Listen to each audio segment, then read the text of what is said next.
Les ouvriers de la mine de Manono pourront désormais habiter à quelques pas de leur lieu de travail pour améliorer leur productivité et flexibilité. La société AVZ, en partenariat avec Datcom, a fait construire une quarantaine de maisons viables, des ouvrages que quelques autorités provinciales ont visités le week-end dernier.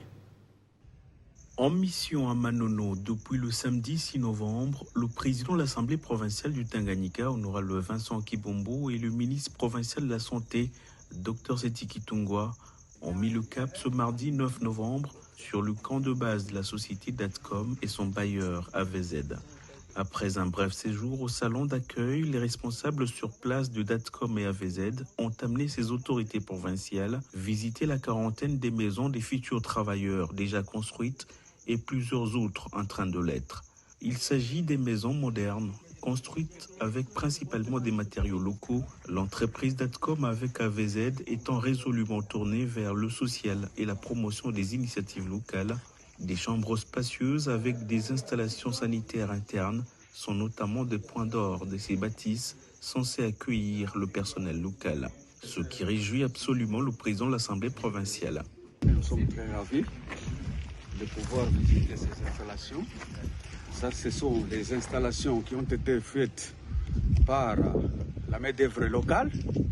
Ce n'est pas importé, avec lesquelles on a construit ces maisons. Pourquoi construire toutes ces maisons? Thierry Kapanga, directeur des ressources humaines de Datcom, en parle. C'est un camp qui est prévu pour les travailleurs, afin de permettre que les travaux soient suivis de près, qu'on n'ait pas de problème d'indisponibilité des agents. Il y a les maisons qu'on construit, il y a les maisons de 2 pièces, comme vous l'avez vu lors de votre visite. Il y a aussi d'autres maisons qui ont 4 chambres à coucher. Cela veut dire qu'il va prendre 4 agents par bâtiment.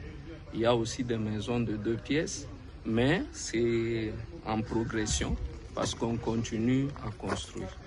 Par cette autre réalisation, Datcom et AVZ démontrent encore une fois que malgré le blocage de la notification pour le démarrage effectif de l'exploitation et la transformation de lithium, la mise en place des structures d'appui au dit travail continue en mettant toujours la population locale au centre des réalisations, parfois même au-delà de ce qu'exige le code minier. Le lithium doit donner aux gens du Olomami et du Tanganyika leur infrastructure.